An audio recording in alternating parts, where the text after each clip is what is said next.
the technology likely to have the greatest impact on the next few decades has arrived. And it's not social media, it's not big data, it's not robotics, it's not even AI. And you'll be surprised to learn that it's the underlying technology of digital currencies like Bitcoin. It's called the blockchain. Blockchain.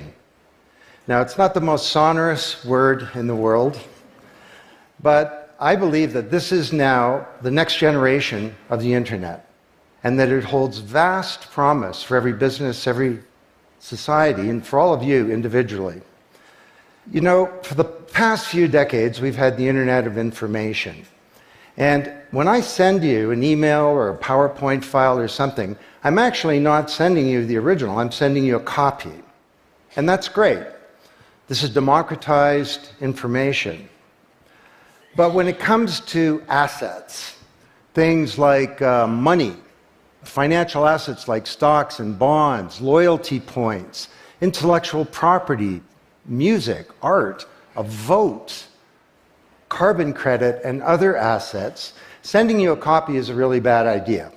If I send you $100, it's really important that I don't still have money and that I can't send it to you. So this has been called the double spend problem by cryptographers for a long time. So today, we rely entirely on big intermediaries, middlemen like banks, government, big social media companies, credit card companies, and so on, to establish trust in our economy. And these intermediaries perform all the business and transaction logic of every kind of commerce, from authentication, identification of people, through to clearing, settling, and record keeping. And overall, they do a pretty good job, but there are growing problems. To begin, they're centralized. That means that they can be hacked, and increasingly are. And JP Morgan, the US federal government, LinkedIn, Home Depot, and others found that out the hard way. They exclude billions of people from the global economy. For example, people who don't have enough money to have a bank account. They slow things down. It can take a second for an email to go around the world, but it can take days or weeks for money to move through the banking system across the city. And they take a big piece of the action, 10 to 20%, just to send money to another country. They capture our data, and that means that we can't monetize it or use it to better manage our lives. And our privacy is being undermined. And the biggest problem is that overall, they've appropriated the largesse of the digital age asymmetrically. And we have wealth creation, but we have growing social inequality. So what if there were not only an internet of information, what if there were an internet of value? Some kind of vast, global, distributed ledger running on millions of computers and available to everybody, and where every kind of asset, from money to music, could be stored, moved, transacted, exchanged, and managed, all without powerful intermediaries. What if there were a native medium for value? Well, in 2008, the financial industry crashed, and perhaps propitiously, an unknown or anonymous person or persons named Satoshi Nakamoto created a paper where he developed a protocol for a digital cash that used an underlying cryptocurrency called Bitcoin.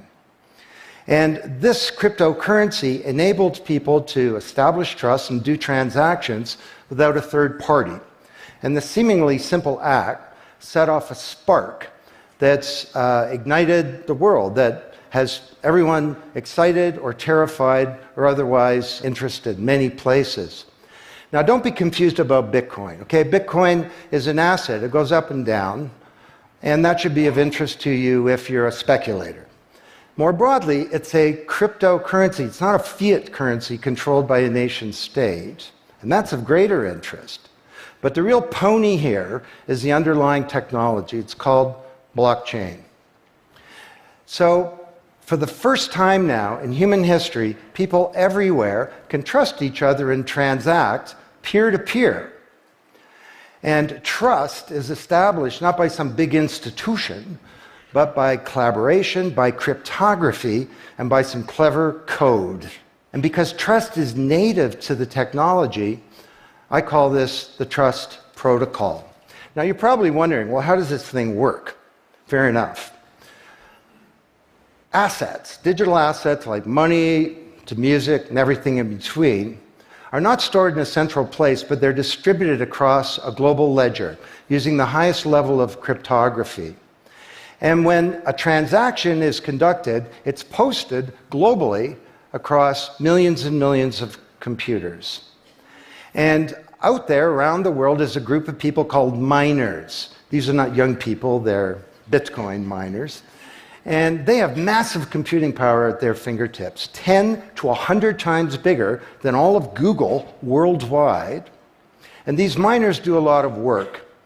And every 10 minutes, kind of like the heartbeat of a network, a block gets created that has all the transactions from the previous 10 minutes.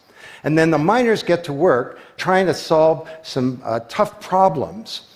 And they compete. And the first miner to find out the truth and to validate the block is rewarded in digital currency, in the case of the Bitcoin blockchain with Bitcoin. And then, this is the key part, that block is linked to the previous block and the previous block to create a chain of blocks, and everyone is timestamped, kind of like with a digital wax seal. So if I wanted to go and hack a block and say, pay you and you with the same money, I'd have to hack that block, plus all the preceding blocks, the entire history of commerce on that blockchain, not just on one computer, but across millions of computers simultaneously, all using the highest levels of encryption in the light of the most powerful computing resource in the world that's watching me. Tough to do. And this is infinitely more secure than the computer systems that we have today. Blockchain, that's how it works. So the Bitcoin blockchain is just one. There are many. The Ethereum blockchain was developed by a Canadian named Vitalik Buterin. He's 19 years old. And this blockchain has some extraordinary capabilities. One of them is that you can build smart contracts. It's kind of what it sounds like. It's a contract that self-executes. And the contract handles the enforcement and the management, performance, and payment. The contract kind of has a bank account too, in a sense, of agreements between people. And today, on the Ethereum blockchain, there are projects underway to do everything from create a new replacement for the stock market to create a new model of democracy where politicians are accountable to citizens. So to understand what a radical change this is going to bring, let's look at one industry, financial services. You recognize this? Rube Goldberg machine. It's a ridiculously complicated machine that does something really simple, like crack an egg or shut a door.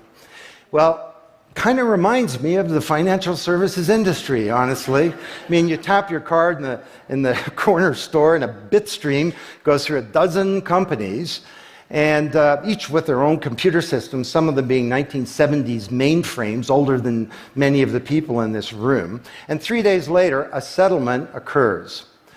Well, with a blockchain financial industry, there would be no settlement because the payment and the settlement is the same activity. It's just a change in the ledger. So Wall Street and all around the world, the financial industry is in a big upheaval about this, wondering, can we be replaced, or how do we embrace this technology for success? Now, why should you care? Well, let me describe some applications. Prosperity. The first era of the Internet of information, brought us wealth, but not shared prosperity, because social inequality is growing. And this is at the heart of all of the anger and extremism and protectionism and xenophobia and worse that we're seeing growing in the world today. Brexit being the most recent case. So, could we develop some new approaches to this problem of inequality? Because the only approach today is to redistribute wealth, tax people and spread it around more. Could we pre-distribute wealth? Could we change the way that wealth gets created in the first place by democratizing wealth creation, engaging more people in the economy, and in ensuring that they got fair compensation. Let me describe 5 ways that this can be done. Number 1, did you know that 70% of the people in the world who have land have a tenuous title to it? So you got a little farm in Honduras, some dictator comes to power. He says, I know you got a piece of paper that says you own your farm, but the government computer says my friend owns your farm. This happened on a mass scale in Honduras, and this problem exists everywhere. Hernando de Soto, the great Latin American economist, says this is the number 1 issue in the world in terms of economic mobility, more important than having a bank account. Because if you don't have a valid title to your land, you can't borrow against it, and you can't plan for the future. So today, companies are working with governments to put land titles on a blockchain. And once it's there, this is immutable. You can't hack it. This creates the conditions for prosperity for potentially billions of people. Secondly, a lot of writers talk about Uber and Airbnb and TaskRabbit and Lyft and so on as part of the sharing economy. This is a very powerful idea that peers can come together and create and share wealth. My view is that these companies are not really sharing. In fact, they're successful precisely because they don't share. They aggregate services together and they sell them. What if rather than Airbnb being a $25 billion corporation, there was a distributed application on a blockchain, we'll call it B Airbnb, and it was essentially owned by all of the people who have a room to rent. And when someone wants to rent a room, they go onto the blockchain database and all the criteria sift through, help them find the right room, and then the blockchain helps with the contracting, it identifies the party, it handles the payments, just through digital payments are built into the system, and it even handles reputation, because if she rates a room as a 5-star room, that room is there, and it's rated, and it's immutable. So the big sharing economy disruptors in Silicon Valley could be disrupted, and this would be good for prosperity. Number 3, the biggest flow of funds from the developed world to the developing world is not corporate investment, and it's not even foreign aid. It's remittances. This is the global diaspora, people who've left their ancestral lands, and they're sending money back to their families at home. This is $600 billion a year, and it's growing, and these people are getting ripped off. Annalie Domingo is a housekeeper, and she lives in Toronto, and every month she goes to the Western Union office with some cash to send her remittances to her mom in Manila. It costs her around 10%. The money takes 4 to 7 days to get there. Her mom never knows when it's going to arrive. It takes 5 hours out of her week to do this. 6 months ago, Annalie Domingo used a blockchain application called Abra. And from her mobile device, she said $300 went directly to her mom's mobile device without going through an intermediary. And then her mom looked at her mobile device, and it's kind of like an Uber interface. There's Abra tellers moving around. She clicks on a teller that's a 5-star teller. He's 7 minutes away. The guy shows up at the door, gives her Filipino pesos. She puts them in her wallet. The whole thing took minutes, and it cost her 2%. This is a big opportunity for prosperity. Number 4, the most powerful asset of the digital age is data. And data is really a new asset class, maybe bigger than previous asset classes like land under the agrarian economy or an industrial plant, or even money. And all of you, we create this data. We create this asset.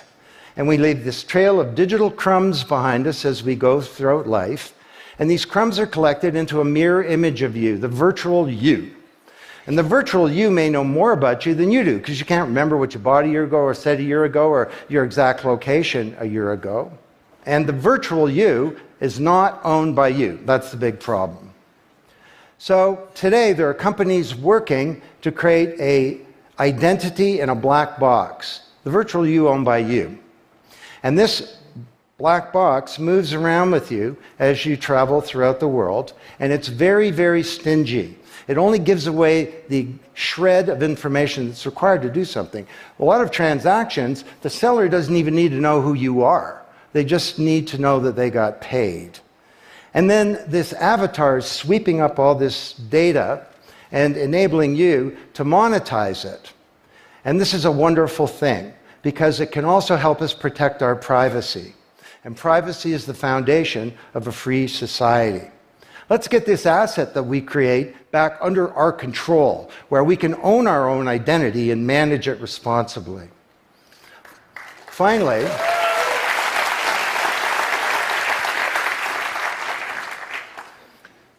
number 5, there are a whole number of creators of content who don't receive fair compensation because the system for intellectual property is broken. It was broken by the first era of the internet. Take music.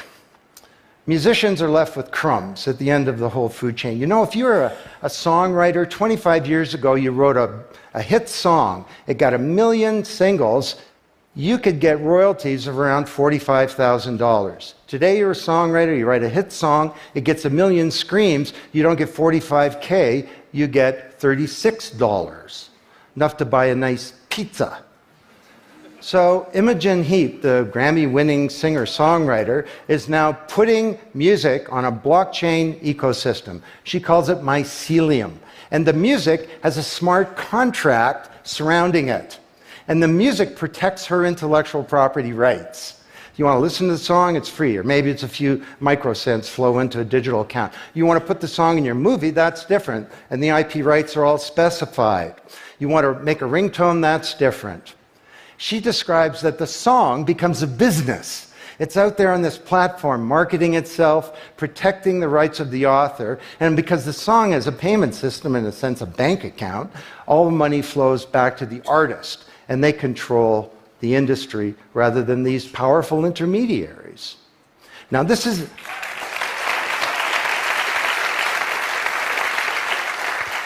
not just songwriters, it's any creator of content, like art,